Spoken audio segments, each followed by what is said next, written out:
തറക്കല്ലിട്ട് 15 കൊല്ലം കഴിഞ്ഞിട്ടും യാഥാർത്ഥ്യമാകാതെ Kozhikode medical college bus stand ഒന്നിരിക്കാൻ പോലും സ്ഥലമില്ലാതെ ബുദ്ധിമുട്ടുകയാണ് മെഡിക്കൽ കോളേജിലെത്തുന്ന മറ്റ് യാത്രക്കാരും. വേനൽ കടുത്തതോടെ വലിയ പ്രതിസന്ധിയാണ് ഇവിടെ ഉണ്ടായിരിക്കുന്നത്. ഈ സ്ഥലത്ത് 2009 അന്നത്തെ തദ്ദേശ സ്വയംഭരണ വകുപ്പ് മന്ത്രിയായ പാലോളി മുഹമ്മദ് കുട്ടി ബസ് സ്റ്റാൻഡിനായുള്ള തറക്കല്ലിട്ടത്. ഇപ്പോൾ ഈ പ്രദേശം കാടുമൂടി നശിക്കുന്നതല്ലാതെ ബസ് സ്റ്റാൻഡിനായുള്ള ഒരു പ്രവൃത്തിയും ആരംഭിച്ചിട്ടില്ല. ഇതിന്റെ ദുരിതം അനുഭവിക്കുന്നതാവട്ടെ കോഴിക്കോട് മെഡിക്കൽ കോളേജിലെത്തുന്ന രോഗികളും കൂട്ടിരിപ്പുകാരും യാത്രക്കാരുമാണ്. കോഴിക്കോട് മെഡിക്കൽ കോളേജ് ആശുപത്രിക്ക് മുൻവശം മാവൂരിലേക്കും മുക്കത്തേക്കും കോഴിക്കോട് ഭാഗത്തേക്കുമുള്ള റോഡുകൾ ഒരുമിക്കുന്ന ഇടം. ആംബുലൻസ് ഉൾപ്പെടെയുള്ള വാഹനങ്ങൾ നിരന്തരം കടന്നുപോകുന്ന ഏറ്റവും തിരക്കേറിയ റോഡ്. ഇവിടെയാണ് ആശുപത്രിയിലെത്തുന്നവർക്കും മറ്റ് യാത്രക്കാർക്കും സ്കൂൾ കുട്ടികൾക്കും ബസ്സു കാത്തു നിൽക്കാൻ സ്ഥലമില്ലാത്തത്.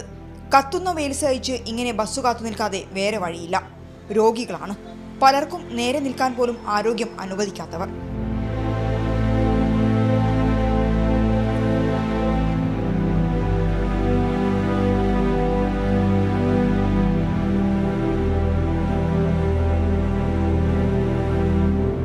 വെയിലിൽ നിന്ന് രക്ഷ നേടാൻ ഫ്ലെക്സ് ബോർഡുകൾക്ക് പിന്നിൽ അഭയം തേടുന്നവരെയും കണ്ടു. ജനങ്ങൾക്ക് 100% ഒരു വെയിറ്റിംഗ് ഷെഡ് ഇല്ലാത്തതിൻ്റെ ബുദ്ധിമുട്ടുണ്ട്. അത് അത്യാവശ്യം ജനങ്ങൾക്ക് വരുന്നത്, പ്രത്യേകിച്ച് മെഡിക്കൽ കോളേജിൻ്റെ പരിസരമാണല്ലോ ഇവിടെ. അപ്പോൾ ഇവിടെ വരുന്നത് മുഴുവൻ ആരോഗ്യവാന്മാരല്ല, രോഗികളാണ്. രോഗികൾക്കൊന്ന് ഇരിക്കുക, അപ്പം ബസ് വരുമ്പോൾ എഴുന്നേറ്റിട്ട് ബസ് കയറാം. ഇതിനു വേണ്ടിയുള്ള ഒരു വെയിറ്റിംഗ് ഷെഡ് ഇവിടെ അത്യാവശ്യം. ബസ് കാത്തിരിപ്പ് കേന്ദ്രം ഇല്ലാത്തതിനാൽ ബസ്സുകൾ യഥേഷ്ടം നിർത്തി യാത്രക്കാരെ കയറ്റി ഇറക്കി പോകുന്നു. പലപ്പോഴും ഇത് റോഡിന് മധ്യഭാഗത്തോളം എത്തുന്നു. ഗതാഗത കുരുക്കിനും ഇത് കാരണമാകുന്നു. ബസ് സ്റ്റാൻഡ് നിർമ്മിക്കണമെന്ന ആവശ്യത്തിന് 15 വർഷത്തിലധികം പഴക്കമുണ്ട്. മെഡിക്കൽ കോളേജ് പോലീസ് സ്റ്റേഷന് പിന്നിലാണ് ബസ് സ്റ്റാൻഡിനായുള്ള സ്ഥലം. മലയാളീസ് ആയിട്ടുള്ള ഗൾഫ് മേഖലയിലെ കുറേ ആളുകളുണ്ട്. അവർക്ക് NRIs എന്നതിൻ്റെ പേര്, NRIs അവരാണ്. അവർ പ്രൈവറ്റ് പാർട്ടി അതിൽ ചെയ്യുന്നു.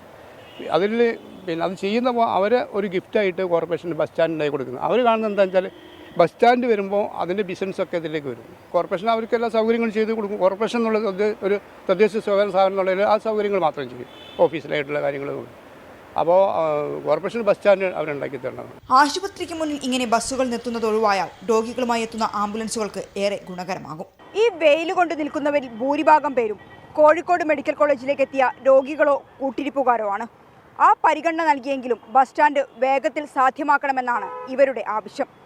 രാജേഷ് വെള്ളരിക്കുണ്ടിനൊപ്പം മിഥില ബാലൻ, 24 കോഴിക്കോട്. പൊതുജനം കഴുതയല്ല സാർ. 2009 ബസ് സ്റ്റാൻഡിനായി തറക്കല്ലിട്ടതിന് ശേഷം ഒരു കല്ല് പോലും ഇവിടെ കൂടുതൽ വെച്ചിട്ടില്ലെന്നാണ് ഇപ്പോൾ ഉയരുന്ന വിമർശനം. മഴയും വെയിലും ഏൽക്കാതിരിക്കാൻ ഫുട്പാത്തിലാണ് യാത്രക്കാർ പലപ്പോഴും ബസ് കാത്തു നിൽക്കുന്നത്. ഇത് മെഡിക്കൽ കോളേജ് സ്റ്റോറുകളിലേക്കൊക്കെ എത്തുന്ന രോഗികൾക്ക് വല്ലാതെ ബുദ്ധിമുട്ടുണ്ടാക്കുന്നുണ്ട്. അതുകൊണ്ട് തന്നെ അവർ പ്രതികരിച്ചപ്പോഴും ഈ കാര്യം എടുത്തു പറഞ്ഞു. എൻ്റെ ബുദ്ധിമുട്ട് നിൽക്കാൻ പറ്റില്ല, അങ്ങനെ നിൽക്കാൻ പറ്റില്ല. അങ്ങനെ നിൽക്കുമ്പോൾ വെറുപ്പല്ലേ, വയസ്സന്മാരൊക്കെ അല്ലേ, എവിടെയും കൊഞ്ചി വീണ് പോയാലോ, അതുകൊണ്ട് നല്ല വിഷമമുണ്ട്. ബസ് സ്റ്റോപ്പ് ഇല്ലാത്തതും ഇരിക്കാനൊരു വെയിറ്റിംഗ് ഷെഡ് ഇല്ലാത്തതൊക്കെ ഭയങ്കര ബുദ്ധിമുട്ടാണ്. അതുകൊണ്ട് വെയിലുണ്ട്, ഇങ്ങനെ നിൽക്കണ്ടേ. പിന്നെ ഞങ്ങൾ സുഖമില്ലാത്ത കുട്ടികളായിട്ട് ബസ് കയറാൻ വരുന്നതാണ്. അപ്പോൾ വളരെ ബുദ്ധിമുട്ടാണ്. വെയിലൊക്കെ ഉണ്ടാകുമ്പോൾ ഒരു ബുദ്ധിമുട്ട് തന്നെയാണ്. കുറച്ച് നേരം അവിടെ ചാരി നിന്ന് നോക്കി, അപ്പോഴും ബസ് വരുന്നില്ല. പിന്നെ അവിടെ താഴെ ഇരിക്കുകയാണ് ചെയ്തത്. ഞങ്ങൾ വയനാട്ടിൽ നിന്നാണ് വരുന്നത്. അപ്പോൾ ഇവിടെ മോളെ കാണിക്കാൻ വേണ്ടിയിട്ടാണ് വന്നത്. അപ്പോൾ ഇവിടെ ഇരിക്കാനുള്ള സൗകര്യങ്ങളൊക്കെ കുറവാണ്.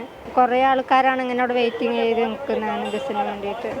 ലോകത്തെവിടെയായാലും ഏത് സമയത്തും 24 വാർത്തകളും ഓഗ്മെന്റഡ് റിയാലിറ്റി പാക്കേജുകളും എക്സ്പ്ലെയിനറുകളും വിശദമായി കാണാൻ ഞങ്ങളുടെ YouTube ചാനൽ നിങ്ങൾക്ക് സബ്സ്ക്രൈബ് ചെയ്യാം.